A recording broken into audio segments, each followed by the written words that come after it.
Hello, my friends, and welcome to an on-location episode. A special edition. Of the Rotoworld Football Podcast, as always. My name is Josh Norris. His name is John Daigle. Sitting kind of far than the normal studios, right? Do you want to be closer to me, Daigle? Is this what you're saying? Actually, I'm good. I'm we haven't spent enough time with each other over the past, 3 days? We're basically, isn't your room on my floor? No, Nope. You're in a different one. Okay. Yep, I asked for that specifically. I'm sure you did. I wouldn't be surprised at all. How you doing, man? Everything's doing wonderful. We actually had not only the room miscommunication, there was a tad more miscommunication on the way out here. Because, as I'm sure you're aware, as you reminded me, for weeks, we discussed getting on the same flight together on the way to Miami. This was not a discussion, Daigle. This is what happened. You said, hey, what hear flights your did you form of book? it. I took a screenshot of said flights, texted them to you, said, okay, next let's line up a car to the airport because living in Connecticut takes an hour and a half to get there. Meanwhile, the day before, Daigle, you tell me, oh, actually, I'm on a different flight than you. And I didn't realize until I booked the car. Had I not. How do you not realize this? First of all, it has the flight number on there. It has, you went to a different airport. I'm JFK, you're LaGuardia. This, I have a theory.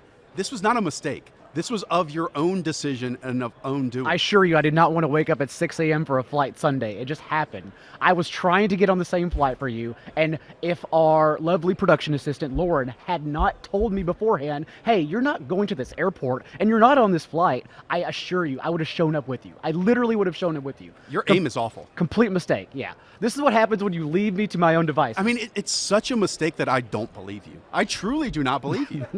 A very laissez-faire I life. wasn't even going to bring this up. I'm glad you did because now I have the platform for it. We could go ahead and just yell at me. It's okay. You were about 2 hours early than me, and then on the way back, we're flying to different airports. It says JFK. Don't we land in the same airport? No, dude. You're on LaGuardia. Oh, I'm going to a different one? Yes. That was not planned. I had no idea. I just kind of show up. It's fine. It's gonna be okay. John Daigle, I have no idea. I think that's the perfect lesson that we have learned John from travel Daigle, it'll arrangements. be fine. I think that's the title of my biography. Next time you fly to Paris, you're just going to wind up in London Heathrow. Not a bad place. Dishoom's Indian food. Delicious. We are down here all week in Miami, lining up a bunch of interviews, a bunch of discussions with all the people you want to hear of. On this episode, actually, we have Jerome Bettis coming up. We also have Danny Kelly of The Ringer. We have Will Brinson of CBS Sports, also Matt Harmon of Yahoo Sports, and then Bob Sturm from The Athletic covering the Dallas Cowboys. Episode. About 8 to 10 to 12 minutes with each one. They were awesome discussions. Yep. Definitely tune into the Jerome Bettis one, which is actually coming up right now. Now on the set is Jerome Bettis, a Super Bowl champion, Walter Payton Man of the Year, and NFL Hall of Famer. Jerome, thanks for being here. I appreciate it. Thanks for having me. Appreciate it, guys. Jerome, before we get started, let's talk about Nuvasiv and your health. Well, actually, they go hand in hand.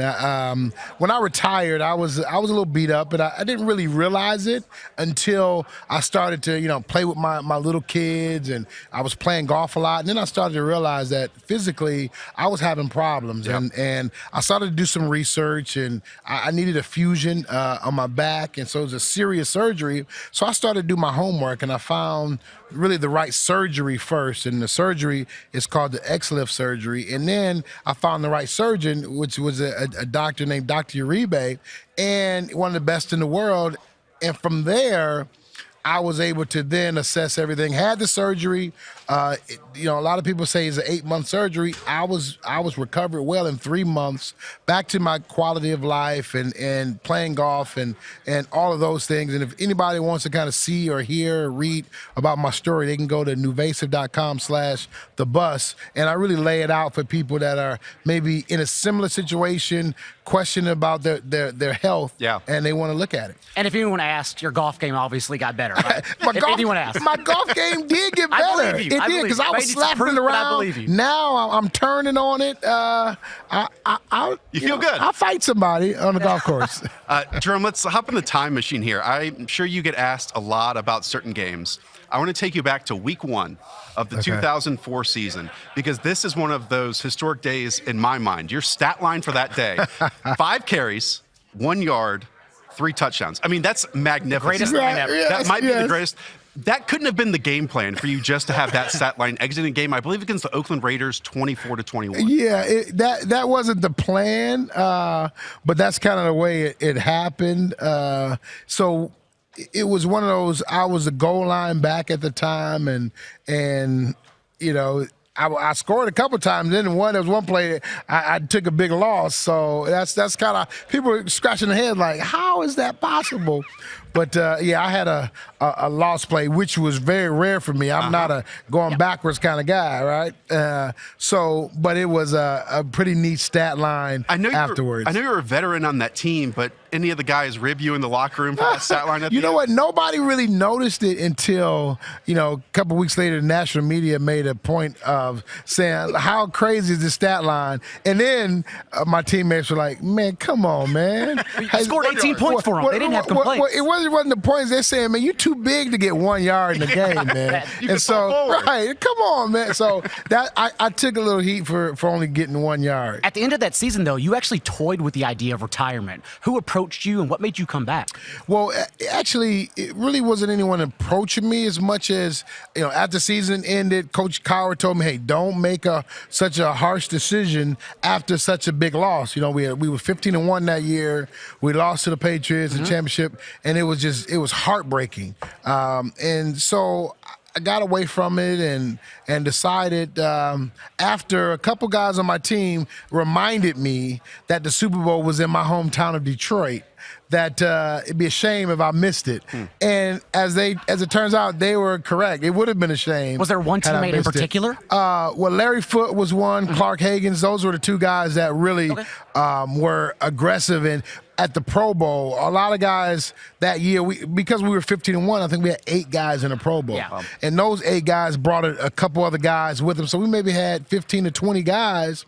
And the coaching staff was the coaching staff for the Pro Bowl. So we had the coaching staff, about 20 players, and the owners. And so they threw a big luau, and the guys came up and, everybody was trying to get me to stay, but these guys said the right words. They said, hey, man, Super Bowl's in Detroit next year, because Larry Foote is from Detroit as well. And so he reminded me, and then Clark, kind of poured it on, and at that point, I was sold. So they poke at you for rushing for a yard, and then they ask you to come back. Right. They punished me. But it worked. Right. Yeah. It worked. And, I've got a ring to show for it. There you Obviously. go. Well, we're talking about the end there. Let's go back to the beginning. And this shocked me because I read that you didn't play organized football until high school. And before that, you were the master of street football.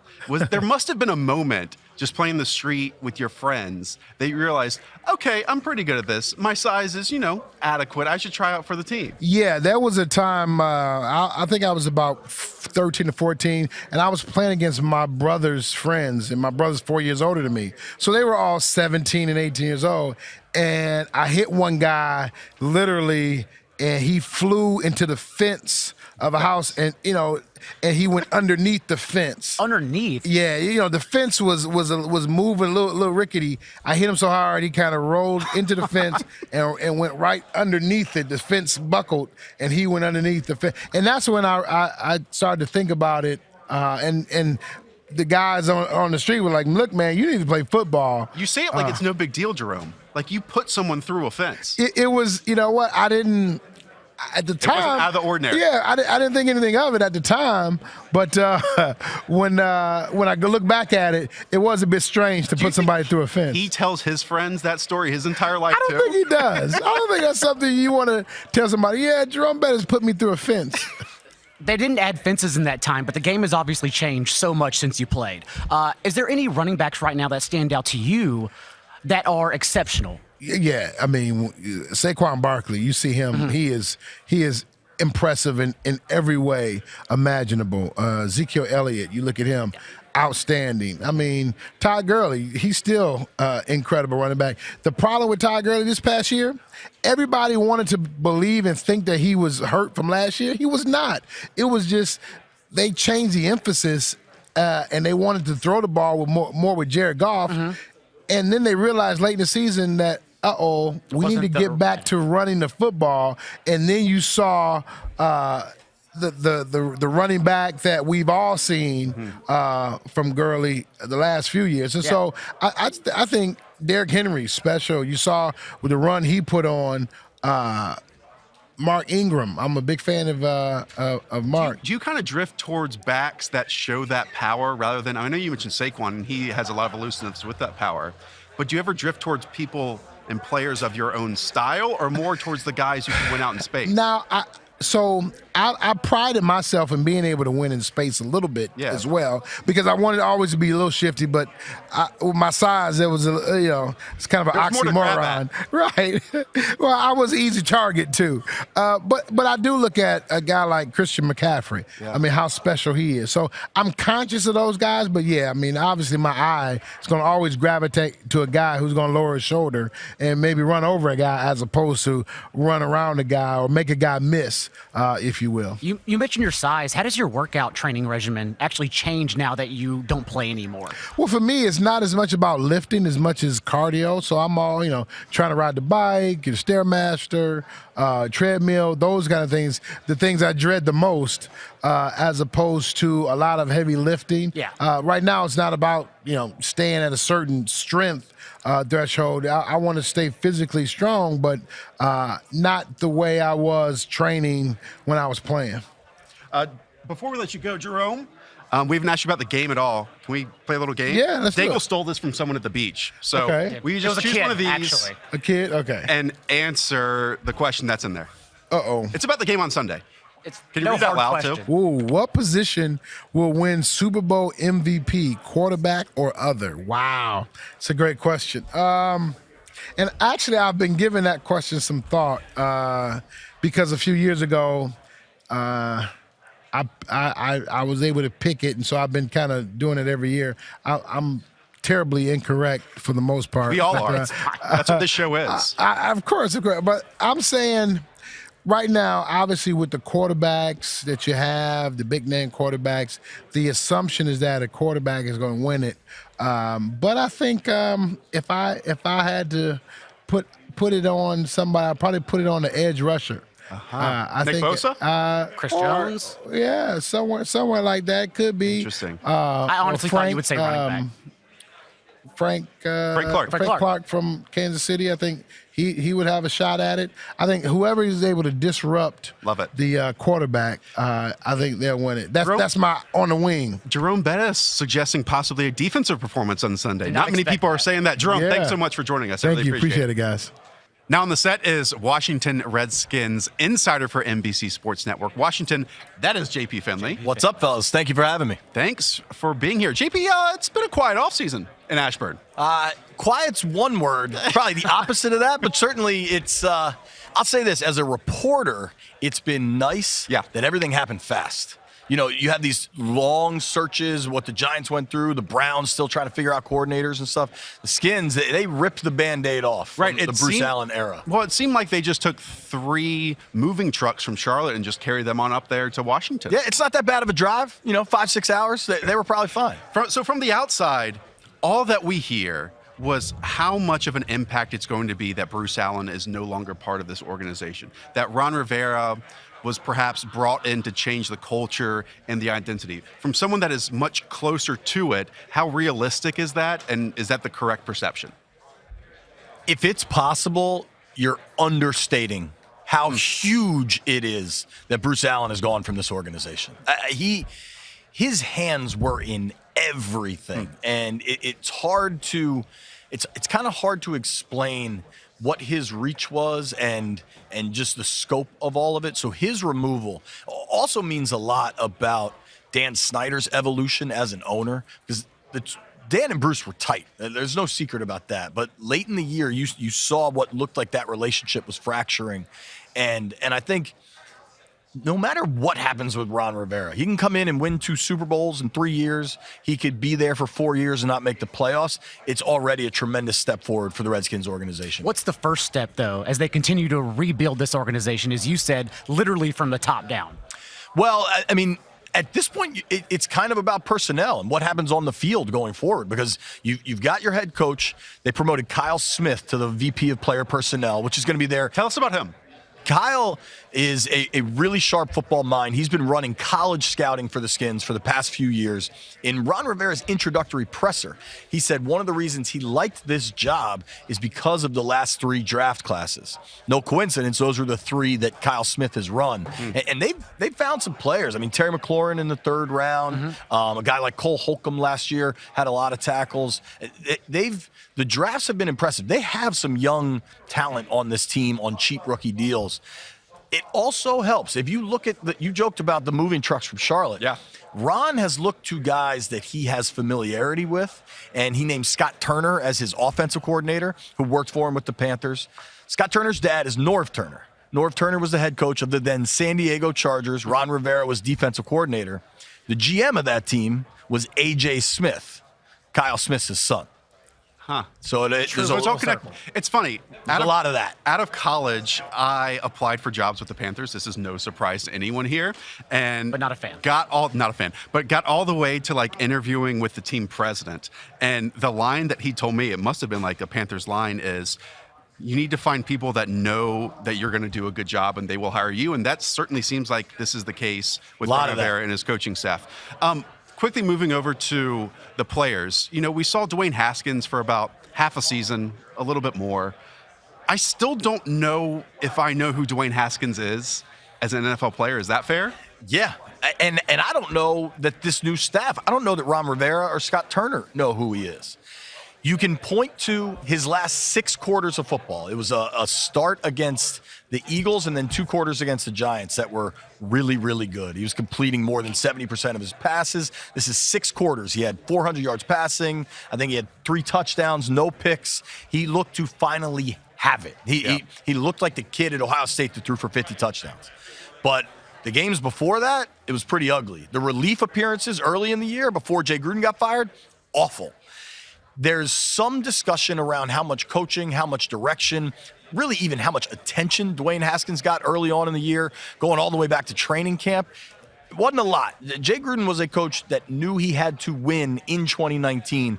Dwayne Haskins was not going to help him win. It was the Redskins organizationally had so many competing agendas. Yeah. They had a head coach. This is 2019. They had a head coach in a win or bust season, and then a front office that was trying to develop a long-term quarterback. I mean, those two things are just at odds with one another, and Haskins was kind of in the middle of that. Going forward, Scott Turner is supposed to be the guy for Dwayne. And you look what he did with Cam Newton in Carolina. You look what he did with Teddy Bridgewater in Minnesota before that big injury. People believe he can develop quarterbacks. Ron Rivera and Scott Turner, though, have publicly said, Dwayne, you need to be a leader. You need to be first one in, last one out. Last year, that wasn't always the case. I think there was a lot of growing up for Dwayne Haskins as a rookie.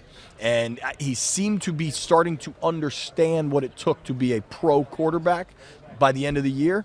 Then he had the ankle injury. They shut him down for week 17.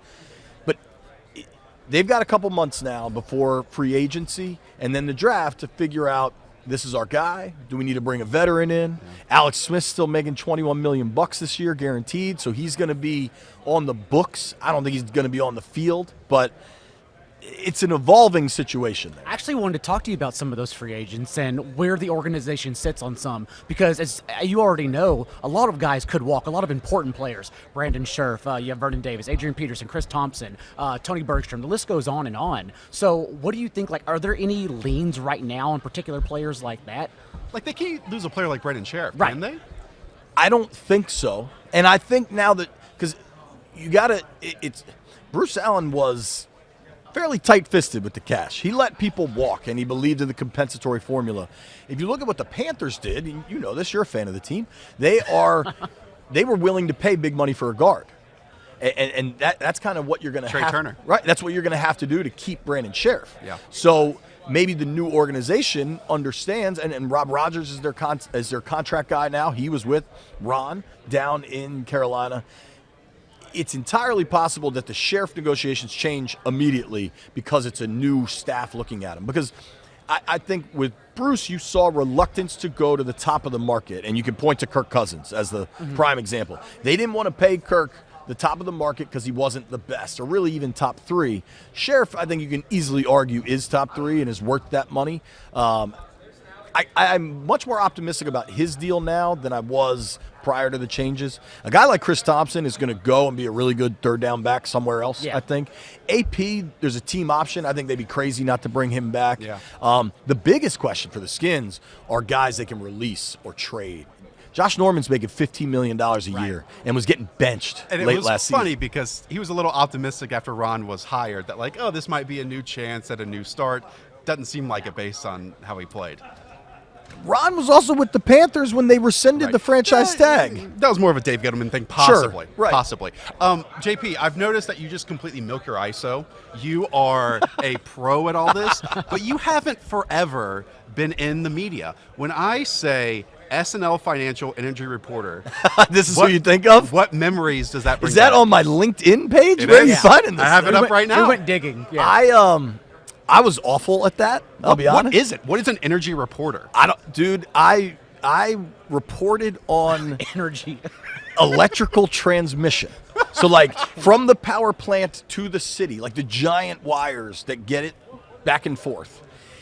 That process is, however complicated you think the NFL draft is, or scouting players, or installing your third down offense, I couldn't wrap my head around that whatsoever. I had that job maybe 10 months. Oh, well, you listed it as a year and 6 months, so you might be over-exaggerating Or here. lying. And we just called them out. Yeah, I think there's no way it was You were 18 unemployed months for 5 more months after that. Well, I had, way back when at Comcast Sportsnet, I couldn't present myself as jobless. So I just kind of like extended that. I was I'll be honest here, I was a very bad energy reporter. But then you transitioned into the newsroom at NBC Sports. I was like a manager for a little while. Yeah, so how did you go from managing people in the newsroom as a producer to then jumping into an insider role in front of the camera? This I can explain better. So for me, when I got to what was then CSN, I was in kind of the grunt level where you kind of do everything. You're writing,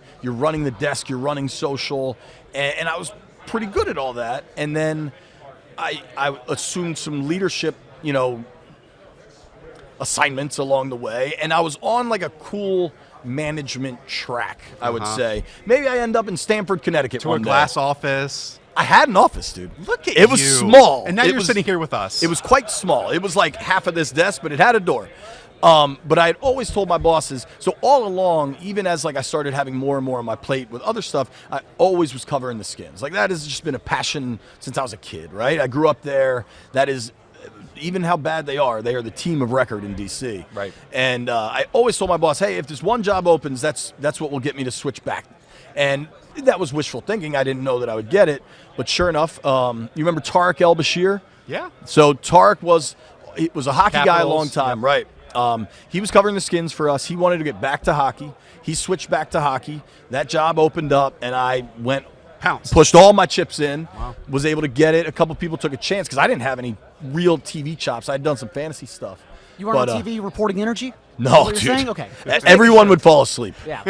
Everyone. We haven't asked you at all about the game on Sunday. We're going to close out with a little game of our own. This is You fun. snuck a peek at the pail when you arrived, by the way. I have Daigle no grabbed this idea from a what crying this kid is. on the beach. So we need you pushed him to over, pull actually. one of these and answer the question. Cool? All right, I'm going to not look. There we go, JP. Read out loud if you could for us. How many times will Fox compare Favre and Mahomes? Yeah. Is that the natural comp for Mahomes? I For think sure. But Mahomes is so much more accurate. He is. He doesn't throw the picks. And mobile and all that. Yeah. Maybe it's the evolution of Favre. If it's the not arm Favre, strength. then who would be your alternate? Who do you think he'll be compared to the most on Sunday?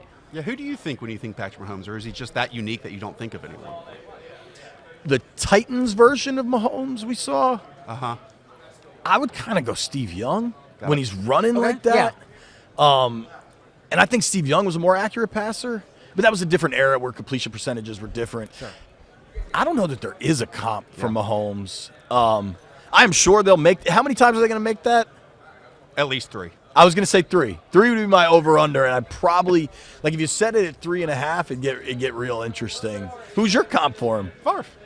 I would say that's the natural one, but He's just so unique, that off-platform throws out of structure. Just Dude, the way he sidearm- played at Texas Tech was unbelievable. It was so wild. And remember, his last year he played with like a zombie arm too. He was hurt Yeah. the entire season. I don't know if it's Favre, but they're going to make the Montana comparisons just because the For sure. scenario. Yeah. And Well, we- maybe Young too then. Yeah. Oh, well, I guess it's the KC side, right? We just completely forget that he dislocated his kneecap this season. It's Yeah. amazing. We were just talking to Peter King, and he told me a story that Mahomes dislocated his kneecap, and then the next day at the facility, he's doing full sprints in the hydrotherapy pool because they told him it's not that bad. It's 4 to 6 weeks, and his mindset was, no, it's going to be 1 week. Wow. That is JP Finlay. Thanks so much for joining us, JP. Thanks, Appreciate man. it, buddy. Appreciate it, guys.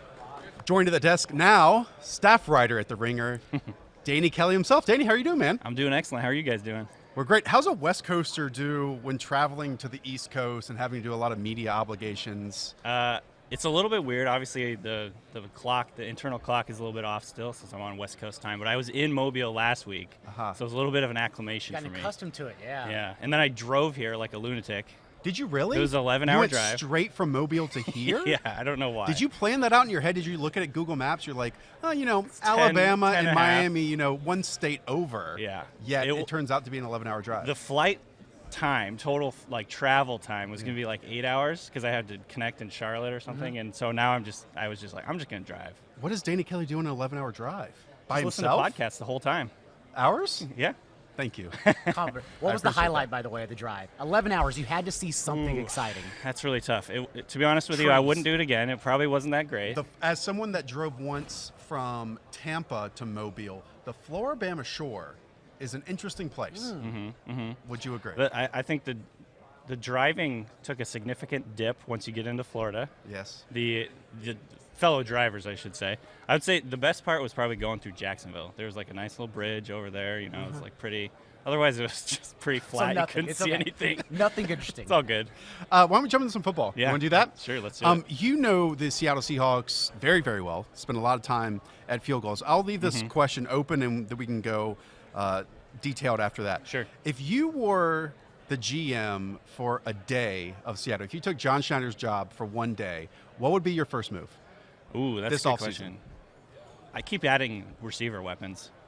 I mean, and philosophically, like, I think the Seahawks just differ from a lot of Seahawks fans in terms of like their priorities. Obviously, they're a very run-oriented team, smash mouth, physical. They want to be really balanced all the time. I'm trying to put weapons around Russell Wilson. And I don't know if you guys heard, but Russell Wilson was recently sort of subtweeting the Seahawks. Like, Was he really? yeah, he I didn't see tweeted that. something along the lines of, great to see Mahomes balling, and his weapons are balling too. And it's like everyone's like, okay, we need to get him some more guys. I mean, obviously, getting DK Metcalf was a huge, huge thing for him. Tyler Lockett, is a very good receiver too. But I think if you add a couple more weapons around him, I think that would be really important. Kind of like get them to the next level offensively. And it's not like they didn't try, right? Like John Ursua, Gary Jennings, like they took their shots. Yeah, I Just a mean, matter I of will those say- guys. mid rounders are. We can't not talk gonna- about John Ursua as like a 7th-round draft pick as he even tried. That's fair. Yeah. It's still a guy they drafted as a receiver. Yes. Yes. Yeah. And Jacob Hollister's not going to cut it either. Right, Let's yeah. talk about you as a Seattle fan. I mean, you not grew up, but at least in recent memory, have watched incredible defenses. I mean, Yeah. 3, I wouldn't say Hall of Fame secondary pieces, but ones at least are in the Hall of Very Good. And Right, Richard Sherman, Earl Thomas, and Cam Chancellor. And 2 of those will probably be in the Hall of Fame. Yeah. What's it like to go from that transition to, like, in 2 years, now watching a defense that really struggles quite often? Yeah. And it's tough because Earl Thomas and Sherman are still playing really well in the NFL. Yeah. So it's a little bit frustrating. I mean, I think they obviously learned their lesson when they extended Cam Chancellor, gave him Bod guaranteed money, and then he had a career-ending injury. So I think that spooked them a little bit about giving guys a 3rd contract. So I think every team has a life cycle. The early part of the Seahawks sort of dynasty, or whatever you want to call it, not dynasty, but years of being really good or whatever. Their window to win, when it was open. Right, their championship window. Early on, it was very much defense-oriented. They spent a lot of money there. They had a lot of really good players. And then over the years, now they're giving Russell Wilson a ton of money. It's his contract once they had to do it. Yeah, and so it changes the way that you have to construct the roster. Yeah. Now they have to be a little bit cheaper on the defense, I think. They're going to have a decision with Jadeveon Clowney going forward and a couple other guys. But it does make sense to me for them to build on offense, to spend their money on offense. So on one hand, it was definitely frustrating watching that defense kind of go through its growing pains. But on the other hand, you understand it because they can't just pay for a really great elite defense again. And honestly, they're not going to just find these mid-round future Hall of Famers. It just doesn't happen. It was a perfect storm for whatever they figured it out how to do it with those three guys. But that just doesn't happen. So I think there's a element of like, this is the reality. We understand that you can't just completely remake an all-time great defense. Yeah. And so it's been frustrating, but at the same time, you understand it. And that's why I think building towards the offense is the most important thing. You mentioned Jadeveon Clowney, and that's one of the more interesting subplots of this offseason.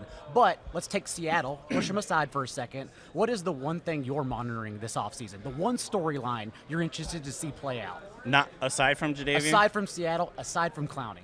Oh, aside from the Seahawks in general? Yes. Yeah. I think the There quarterback are other situation. teams. There are 31 other teams in the Yeah, world. I don't know if Danny you heard. Kelly. No. I think the quarterback carousel is going to be the most interesting thing that happens in the offseason. Obviously, there's a report coming out yesterday that Phillip Rivers may be done with the Chargers. Where he ends up is going to be super interesting. There's multiple quarterbacks, whether you're talking about Drew Tom Brees, Brady probably as well. Tom Brady's maybe not going to be with the Patriots, which is just kind of unthinkable at this point in time. And then there's a few other guys that could move around to change. I think quarterbacks have the ability to change the complexion of not only teams but divisions, the entire conference. So that's going to be huge this offseason, and I think I'm mostly just looking forward to seeing how that all kind of pans out. Danny, let's talk about you for a moment. I knew some of the people that were going to hop on this set with us, so I did a little deep dive on you. What was life like? Because you had a life before being a football writer. What was life like as a project specialist at Elex? You're looking at my LinkedIn, huh? I am. Okay. It was good. Actually, that company was like a little boutique, I don't even know what to call them, electronic litigation company. They basically helped companies with discovery. So it was like a legal firm. But at the same time, I was paid on project basis, so I had the time to like blog and do Seahawks stuff. That's how I got involved with that. So it was kind of like I had two jobs for a couple of years there. But yeah, that was Which my is how life. most people, because Yeah. I mean, you can't just hop into full-time roles. You were there Right. for 8 years, Danny Kelly. I mean, that towards the end, it was like I would work maybe 2 days a month or something like that. So it wasn't really like full time, but I also did a deep Yeah. dive on your tweets. Which is a hole you'd never want to go I'm going to down. read no. some to you, and I just want to get your oh, reaction. dear Does that Lord. work? Okay, sure. Just watched the trailer to Midsummer, and I will not be watching that film. Also, Danny Yeah. Kelly, not a fan of horror films. Speaking of disturbing movies, I watched The King, and for some reason it messed with me Yeah. for a week afterwards. I'm Did not you see sure that? why. What's your issue? No, I haven't seen I've any been of these. told to watch it. I have not watched it yet. What's your issue with horror films? What did they do to you afterwards? So I have a specific philosophy on movies. They should entertain me, and I don't like to be stressed out watching a movie. I have enough stress in my life already. I don't want to be stressed while I'm having entertainment. Although I don't know why I'm a football fan, to be honest, or a Seahawks fan. So that doesn't really kind of, there's some cognitive dissonance there. I don't know exactly what's going on. But in terms of movies, I definitely don't like horror movies. I hate suspense. Really? That's as the a- only thing I want to watch. As a cinematic device, suspense annoys me. Like even a thriller?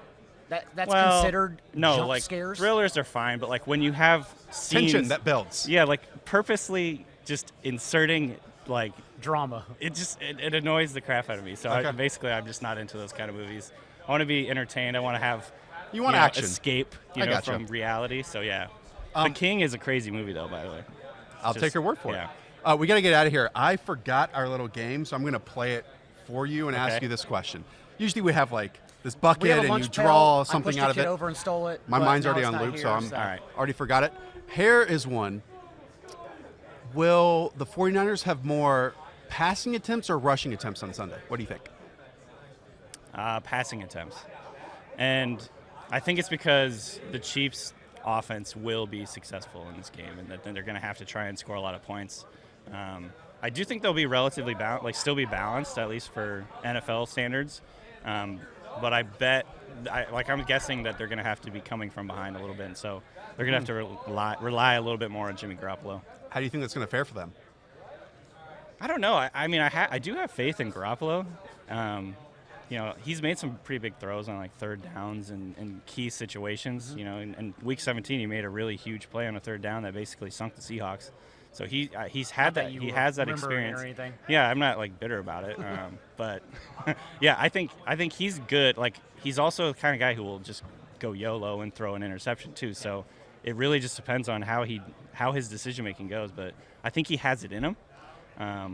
But yeah, it's going to be interesting to see. I do think they're going to have to lean on him a little bit more than they have in the last couple games. That's Danny Kelly. Go and check out basically his draft guide. It's this crazy database over at The Ringer. It's a wonderful thing. Yes. I'll check it out at least once a week. Joined now by CBS Sports senior NFL writer. His name is Will Brinson. Will, how are you doing, man? I'm doing well. Thanks for having me on, guys. I feel honored to be on the old NBC set over here. This elevated set that makes us feel more important than everyone else. Well, and see, you guys are in a good spot, too. You can see the corporate synergy is working well. Yes. You have the same, you're on the same height as PFT, right? Well, yeah. As you'll notice, like they put my show on a smaller set. Uh-huh. What does that say about us? It says that you guys are important and I'm not. Well, that makes us feel better on a certain level of the totem pole that we're on, that I know that we're on. So thank you. Yeah. For saying you, that. Well, you guys kill it. Well, I read the appreciate coverage. that, Will. I appreciate that. Well, you do a lot of stuff with the Panthers. You cover the Panthers. You live in North Carolina, where I am from originally. Yeah. What if I made you general manager of the Panthers for a day? I mean, this is a Panthers team that is going to go through so many changes this offseason. Obviously, new head coach, maybe new quarterback. How would you handle that one day? What would be your first move? Well, I'm Marty Herney for a day. That sounds Regrettably. fun. I like Marty. I like old You have Marty. to take the senior title away, but yeah. Yeah. I can be Marty. Look, I think when you look at this roster, what you're seeing with this Panthers team is something that's going to really, I don't want to say disappoint fans in 2020. I would not be surprised if the Panthers tanked in 2020 and even tanked for Trevor, potentially. When you listen to what David Tepper has said since he took over, he said, we are going to try and build something long-term. We're going to build something that is sustainable over the course of many years, not just 1 year. And more importantly, he said, fans need to understand that this change to get to where we want to be is not going to happen overnight. Yep. Like, it's our job to read between the lines on some of this stuff. And when I hear that, I think, okay, maybe something's going to be a little different. Then when I look at the Panthers roster, I don't know if you, long story short, I can't really remember why I took a deep dive into it. I was for an article, but I was like going through the salary cap table. This reeks of a tank. Huh. There's tons of guys up at the top like Don Terry Poe, who can be cut for cap reasons. K1 Short. I mean, these K1 older Short players. K1 Short is quietly like 31. Yep. How did that happen? Yeah, I think he entered the league when he was 24. Yeah, he was older when he came in, but there was a combine in 2013 with him and Starlet Delele. Yep. And so I think there's a lot of older players. Greg Olsen, they don't know what's going to happen. Greg Olsen, I don't think knows what's going to happen. Cam Newton, they don't know what's going to happen. So to answer your question more directly, I'm trying to find the best possible value for Cam Newton that I can get. And you and I are both on the Cam train. Yes. I love Cam. One of my favorite players of all time. The first NFL draft I ever covered for CBS, Panthers had the team I grew up rooting for had the number 1 overall pick, and I watched Cam Newton take. I love Cam. I think he's criminally underrated and disparaged in the media, and I can't stand it. But I'm probably trying to get value for him in a trade, and I'm thinking about how we're sort of tearing down to restart. Do you have an ideal suitor under center to take over for this 1 year tank? Well, plan, so or is Nominate your guy, Will. Is this pro Kyle Allen or pro Will Grier? Are you pro Grier? Neither. So here's the thing. But this is, to me, a perfect excuse for Absolutely Marty Herney or whoever this next person because they're bringing in a new VP of football ops, right? Yep. You say, listen, we spent Grier was 100th overall, I believe, last year. Was. So it's a top 100 pick. That's a very valuable asset. You have to know what you have. The only way to know what you have is to play him 16 games.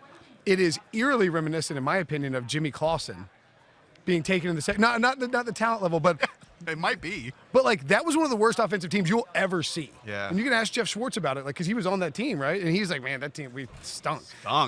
Jimmy was a second round pick.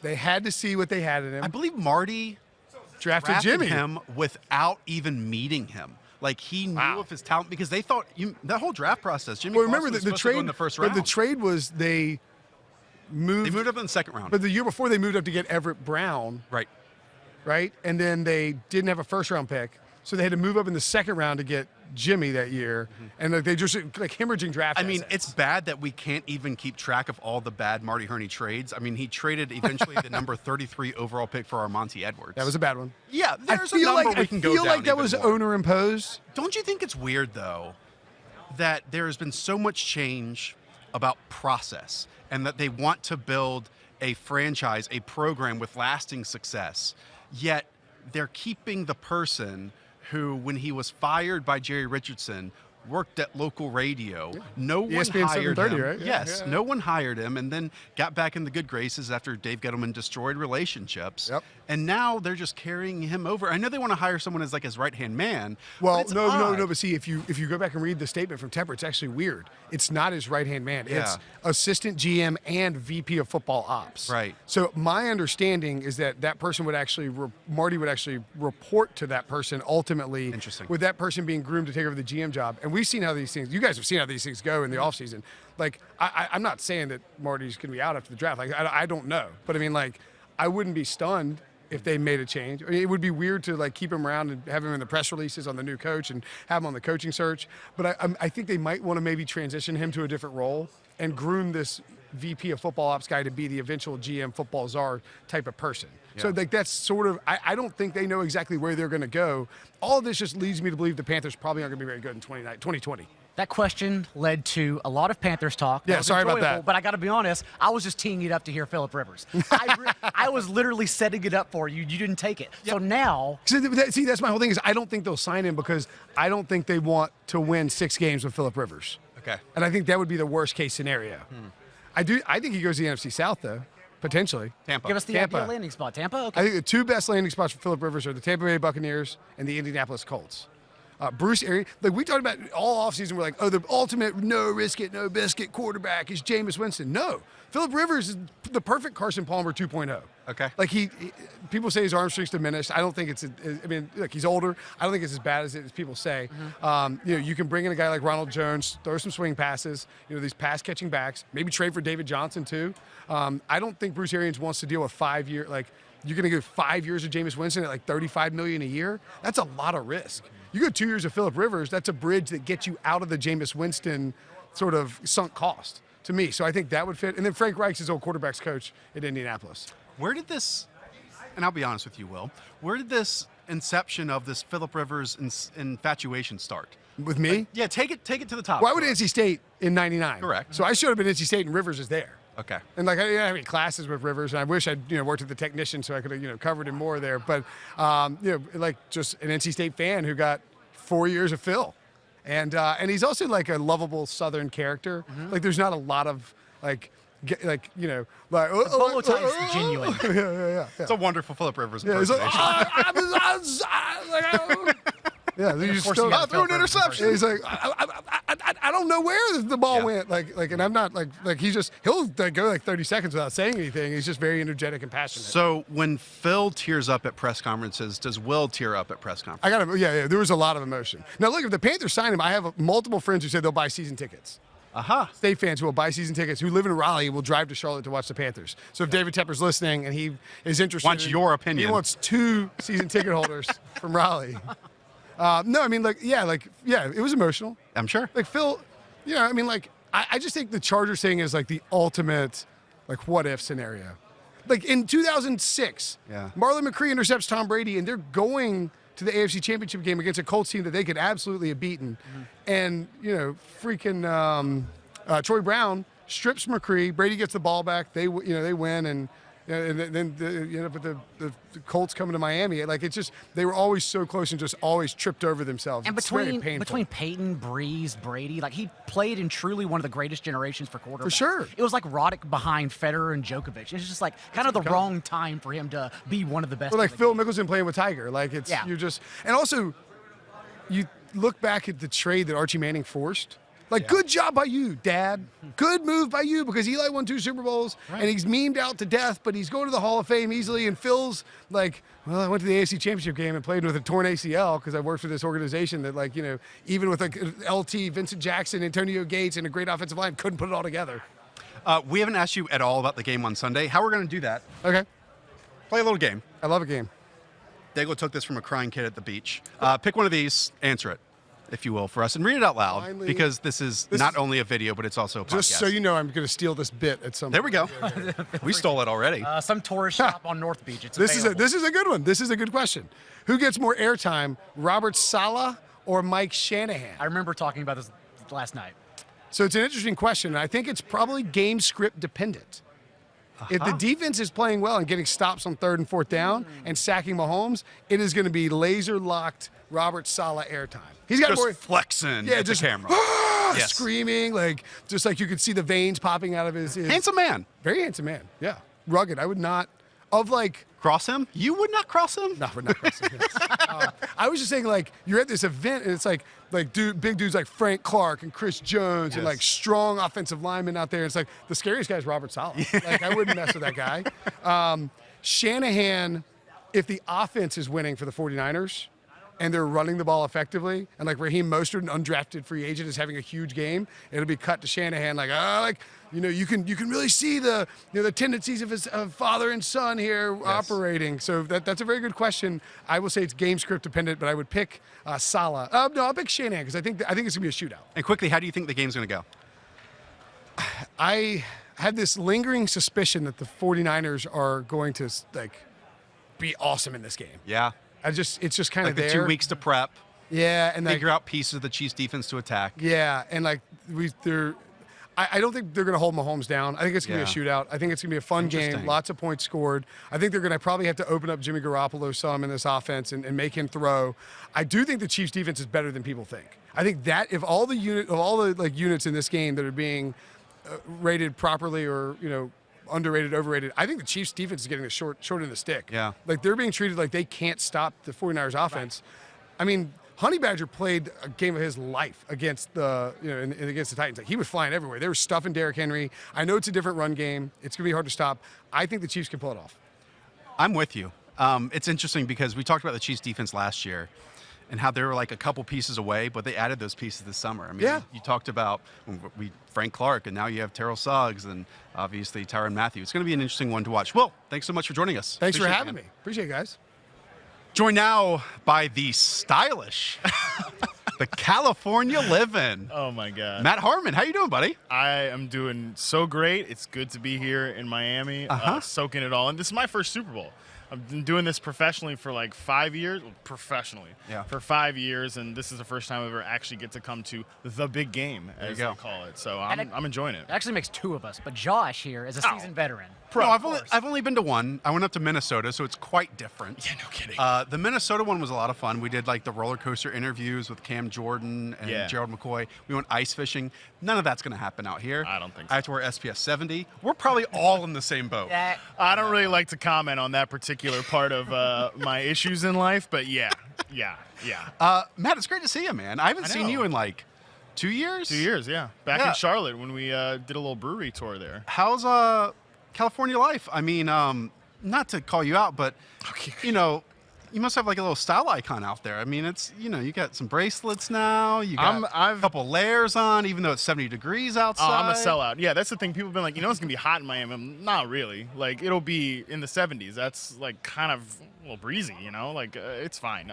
Everything is great, man. I'm just enjoying kind of a break from fantasy season. I'm sure you guys feel the same way. Yes. It is a good time to be soaking in actual playoff games that we don't have to care about how many routes run or where this guy light up in the slot. I'm sure you guys are like, well, we're about to ask you about a lot of that stuff. All right, so well, don't make fun of it too much. Don't ruin our few segments we have for you. No, actually, I wanted to ask. So right now, the off season, you're probably doing a few things playoffs wise, but really, what are you gearing towards? Yeah, I mean, mostly this time of year is all building up towards reception perception for me, which is of course the methodology that I created to analyze wide receiver play, decide who are the best route runners in the NFL. Just talked to Stefon Diggs a couple minutes ago. Obviously, one of your personal faves. One of my personal faves, as he noted before we started talking, because I've told him this before. So, yeah, it's mostly gearing up towards that, and we'll have a few other things, at Yahoo that I'll be involved in as well. Yeah, as a host, I should have mentioned that you work at Yahoo Sports. That's fine. A fantasy analyst. Did you mention to Stefon Diggs that you compared him to Curtis Samuel? Yes or no? No, I didn't lead. I didn't lead with that. Get that part out. You might have been like, who? Along that same path, I want to ask you this: who do you think deserves more targets in 2020? Who deserves more I mean, look, you could go through with a lot of receivers, man. I mean, Diggs is one that I think you could put up. He mentioned that himself. I asked him, what's the thing that, is most misunderstood about wide receiver play? And he's like, you can be balling and just you're not getting targets. It doesn't show up on your fantasy team. I'm like, that's a pointed comment, but that's good. I like that. Curtis Samuel, I think, is another one that you can obviously point out. But look, there's a lot of good receivers out there that I think could really take that next step. Frankly, honestly, the first guy I put through reception perception was Odell Beckham. Ever?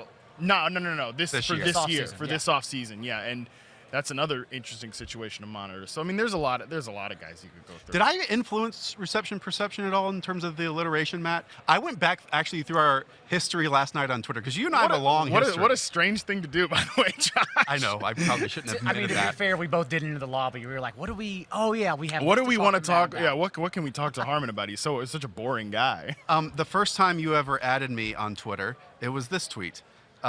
Anyone who doesn't accept purple as a studly color doesn't understand fashion, period.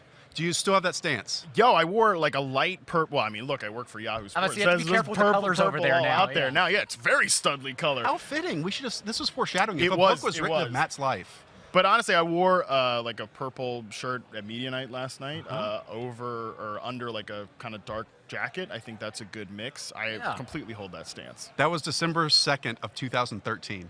Man, That's like a lifetime ago. that feels like forever ago. I know, right? Or we've come. Daigle? Oh, no, actually, so we were tossing around ideas. First of all, I should say Josh nixed my idea because I wanted to unbox with you on the table. Oh, nice. But we threw that aside. That's a lot of props. It's a mess, by the way. It's a lot of research, to be honest. Yeah. So we'll just go with the easy one because you are infamous for yelling at Booger via Twitter. So we are curious where it derives from. Like, you enjoy listening to him. Yes. This isn't real.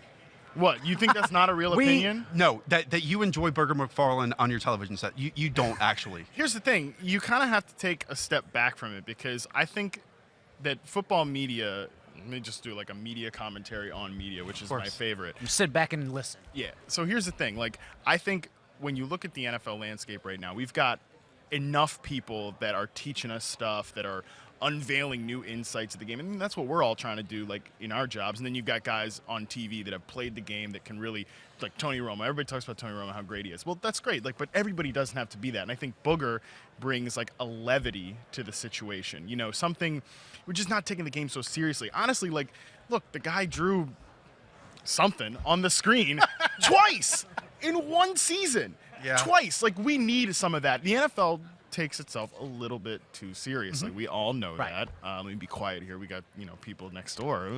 I don't know, but takes itself a little too seriously. I think Booger brings like kind of a light to the situation, and I appreciate that. I think, frankly, we need a little bit of that. So it scratches like different itches. Yes, exactly. Like it's a funny experience to be online and like talking about some of the weird stuff he says. Yeah. I mean, if I was just listening to it, with like my uncle or something, I don't think it would be as fun. But the fact I've got Twitter up and, you can engage with different people. Like, can you believe he said that? I mean, again, to call back to the Diggs interview, I brought that up with him because, like, I've seen him, Devontae Adams, Allen Robinson, like, all being like, what the hell is he talking about? And that's fun because you're like, they're just like us. They're fans watching at home, taking it all in. I think it's a cool experience. It kind of, like, connects us all. And we need a little bit of that in modern society. Something else we discussed last night, why is it not, and we need an answer here, Matt Harmon Yahoo? It is still Matt Harmon BYB, which some people don't even know what that is. Yeah. Oh, geez. You have to go back. Honestly, yeah, you got to go back. So, one, you know who the real ones are because they know what it means. It's backyard banter. Josh, back in the day, I used to actually be at Backyard Banter on Twitter, way back in the day. So there's a reason, though, I never change it. One, you got to stay in touch with your roots. You got to stay grounded in who you are.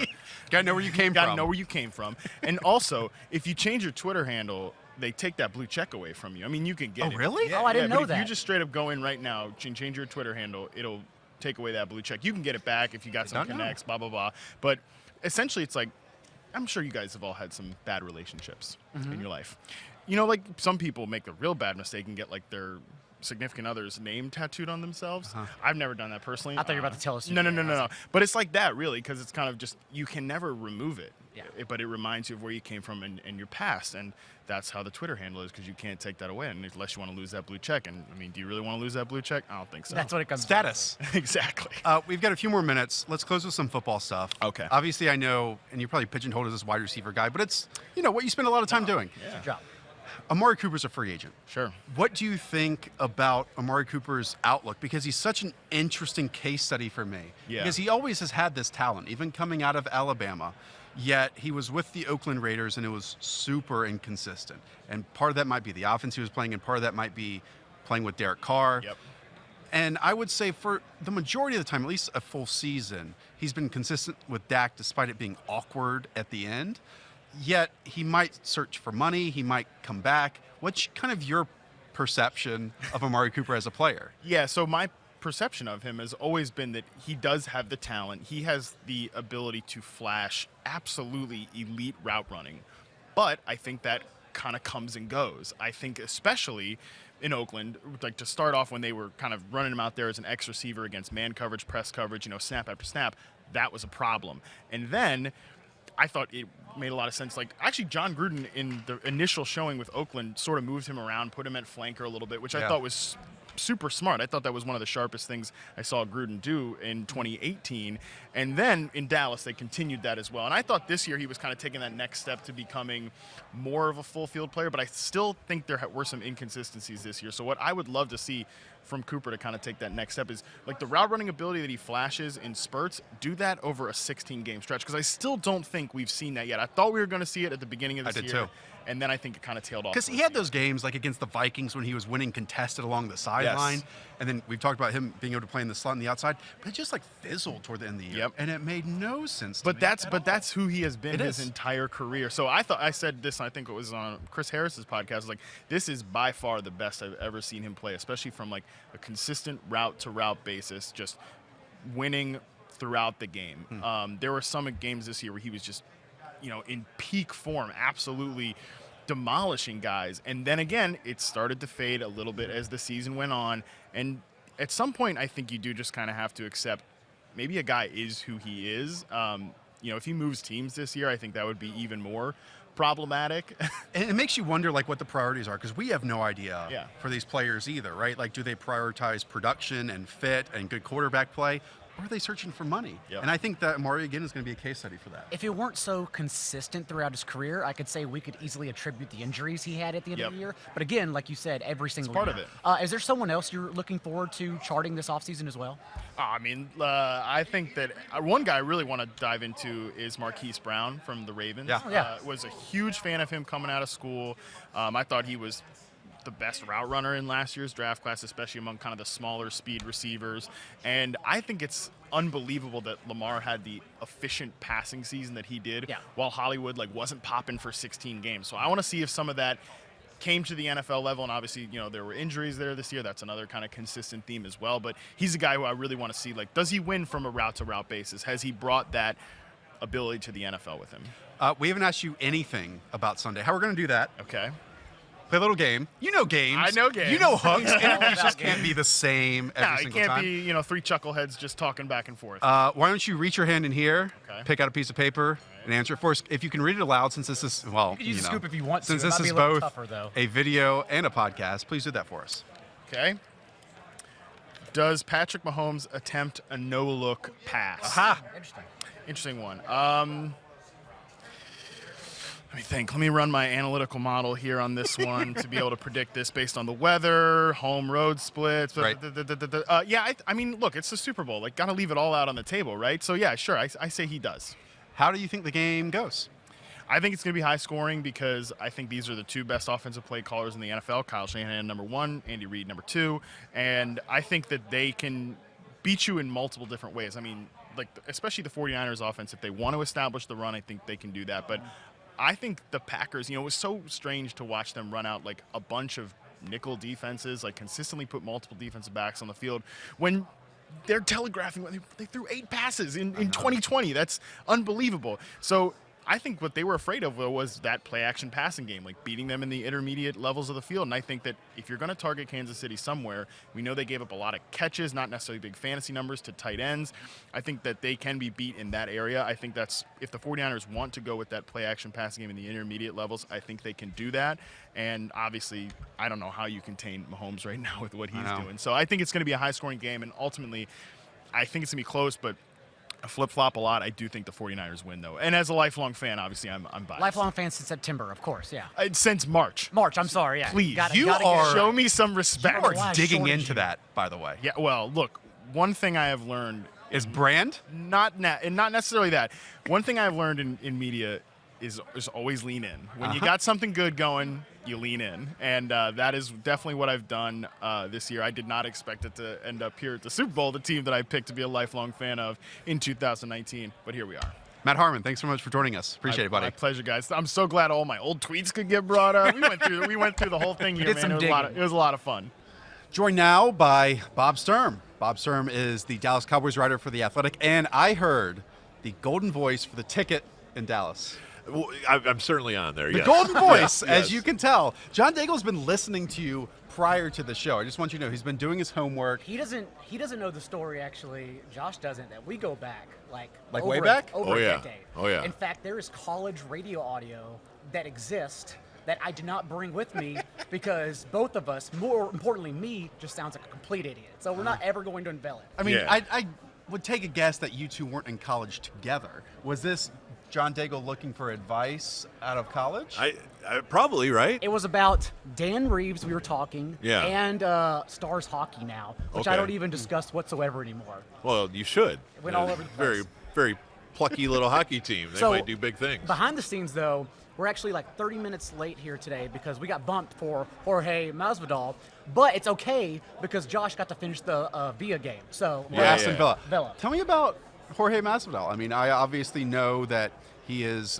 off a one-knee knockout. Yeah. He's the BMF champion. What was it like talking to him? Oh, it's great, man. I'm a big UFC guy. Me too. And so Masvidal, he's risen to kind of people's champ sort of status. And the Diaz fight, the Askren fight, Darren Till before that. So he's just on this roll, which seems like it's going to culminate with maybe Conor eventually. You look at the other options, Colby Covington, and they've had their falling out. So there's a lot of good fights at 170, and he is just, a lot of the fighters came through like the college wrestling circuit. Mm-hmm. He came through the street fight circuit. He was like the real Kimbo Slice. Oh yeah. In fact, the YouTube shows him like at age 16 knocking a dude out who was Kimbo Slice's big, prodigy on the streets of Miami somewhere. Yeah. So I mean, you want to talk about the real deal. Yeah. And a guy with hundreds of fights, that's him. I feel like UFC on your show is like wrestling on our show. Like I'd love to talk about it more, but my Right. co-host does not want to hear That's about the I love the problem. UFC. That's the problem. Let's move on to the Dallas Cowboys. Obviously, you're super close to that team. You Sure. cover it very well. It's been an eventful offseason for the Say the Dallas least. Cowboys. Look, this is a team that had a plus 115 point differential Right. last season. Myself, I won't speak for others, pointed a lot at the head coach and coaching decisions as a determining factor for this team to not make the playoffs despite as good of an offense and in some places defense. Right. What do you think will be the most immediate improvement of Mike McCarthy replacing Jason Garrett? The first thought would be structure. Just the basic idea that what had run its course, and both offensively and defensively at different times, it became increasingly clear that they had a fine talent reserve. And I know this is highly subjective at times when you talk about how much talent does a team have, but if they consistently seem to play below their talent level, now you're looking at coaching. Now you're looking at, are we too simple on defense? Are we too easy to play against? And on offense, are we weighting things improperly to optimize success? I mean, that's the basic idea, is you're looking for efficiency on both sides of the ball, and you're looking to put your guys in a position to succeed. And the Jason Garrett system, the Jason Garrett structure, the Jones family, and the weird personnel situation, the stability of a defense that was frankly not good enough to be that locked down and to the Rod Marinelli, we're going to run cover 3, we're never going to blitz, we're going to do all these things. There was just too much predictability, and it was not the good kind. And so, with the Cowboys getting in a new staff, a new way to look at things, and then ultimately a guy that I think the Jones family is more than happy to hand authority to, which is something that isn't always the case. I think that's going to be a real breath of fresh air. We'll see how long it holds, but there is a feeling like this is the first actual legitimate hire since Bill Parcells. Interesting. Among all the changes, I was kind of shocked to see Kellen Moore stay. Yeah. So now, and who knows what's happening there. I've heard he's going to stick around and do play calling, Right. but we've also seen Mike McCarthy's play calling tenure and him not giving Yeah. it up whatsoever. Right. So how do you think this offensive changes next year, if at all? Well, I mean, Whose fingerprints are on it? great question, and I think they looked at last year and they saw, you know what, this offense was so good statistically in so many categories, it would be crazy to just nuke it and start all over again. So you don't want Dak going from Linehan to Kellen Moore to Mike McCarthy. So they wanted some level of stability. The big deal, though, is you just wish you could reorganize. Would Mike McCarthy, for instance, still authorize a Zeke Elliott contract? Because once you pay that much for a running back, you've pretty much shown your cards on how your offense is going to look. Yeah. When he signed that pen to paper, he had handcuffs on. Yeah. He knows what he's dealt now. Yeah, and so, I mean, there's obviously ways to do it. The Cowboys still, I think, have ties all the way back to the 90s Cowboys, kind of feeling like they could rebuild Emmett and that line with Zeke and this line and kind of funnel everything that way.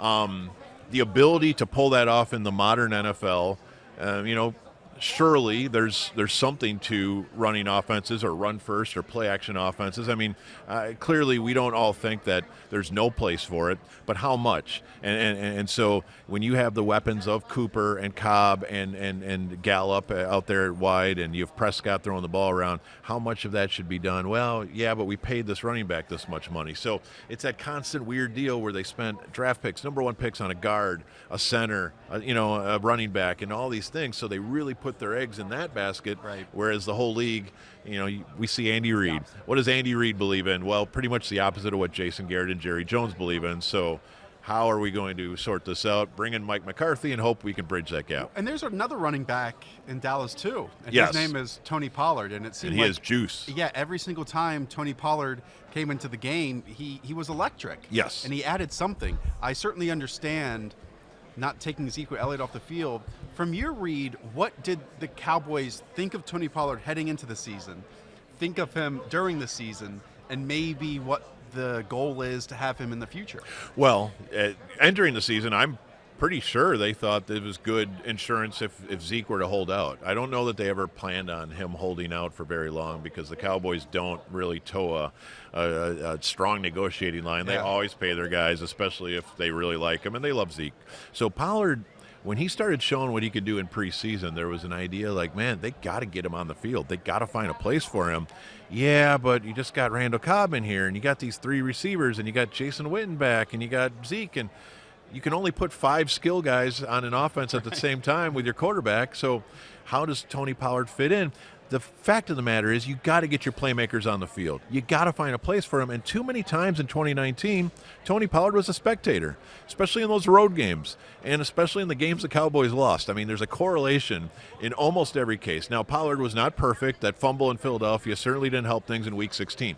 But overall, every time he played, good things happen, and yet they're like, yeah, but we got Zeke. And yes, you do, but you got to figure out how to use all your pieces. Once again, you go to San Francisco, you go to Kansas City, you go to these teams that find a way to have specific plans for all their talented players, and it's not every week, but most weeks they find a way to get the most of their players, and that's what they got to do with Pollard. Pollard's too good to have him watching the game. We discussed all their free agents they have this upcoming offseason, and I would like to actually just quickly go one by one, just get your thoughts on all of them. The important ones anyway, starting with Dak, who I'm sure we're in agreement they're bringing back. They're absolutely bringing him back, and I assume they're going to get an extension done, but I think they thought they had one week 1, and it disappeared. Amari, I have to believe, once again, they will keep him. Now, in what fashion do they use? They have 2 tags this year, like everybody, and so the franchise and the transitional, and they want to get extensions done, but this is where it gets close. But I'm almost positive Amari's in the plans. and the second half of his season, his performance, at least left the awkward. question mark open. Yeah. Yes. Byron Jones, because that's the one. How do we fit all these pieces in? And I don't know how Byron Jones fits. Yeah. He's very, very good. to a point where he's going to get offers that are substantial, and you want to run a different type of defense now, and you want to emphasize takeaways, like who doesn't, and you want to blitz more. So does he fit, and can you pay a guy before he kind of proves he can play in your new system? And if not, are you spending a first on a corner, and then are you just running in place? So that's an interesting one too. We'd love to have 10 more minutes with you, but we can't. We are going to play a game before we finish. We haven't asked you at all It's a wacky radio bit. about the game on Sunday. Yes, so sir. in order to do that, I'm going to ask you to pull a piece of paper out of From this. $8 okay. pail, yeah. All right. We got it at a tourist shop. Yeah, one of those super tacky tourist shops that everything hyped Don't up by sell $20. belts, by the way. Yeah. I looked. So can you read that aloud? I Answer the can. question for us. What happens first, guys? 49ers score points or the 49ers punt? It's So how on do you to think the answer. Okay, 49ers so it's a question for me. It Yeah, is. it's on you now. Okay. I kind of like 49ers punt there. I kind of think that this game, and by the way, for some reason, after doing a lot of my work, and I got more work to do, but I really like the Chiefs in this one. Do you? And I don't know if that's where everyone's headed, and maybe that's not a very original take at all. It's been but about 50-50 up here is so it? far. Okay. Clearly the 49ers have proven their worth, but I think it's going to take them out of their personality a little bit on Sunday, and I assume that a punt seems to be the more likely there. But in the general sense of the game, clearly the idea is for the Chiefs to put enough pressure that the 49ers get out of their offensive personality. It's interesting. I mean, 2 weeks to prepare for Kyle Shanahan Right. with an opening drive script. Yes. I don't know if I would put it past him to punt on that first drive. But if anyone's going to succeed in that moment, I think Kyle Shanahan has shown he can do that this year. Absolutely. Bob, thanks so much. Really appreciate you Hey, it joining was us. a real pleasure, guys. Hi, I'm Mike Tirico, and thanks for watching. Make sure to hit subscribe for the latest news and highlights from NBC Sports.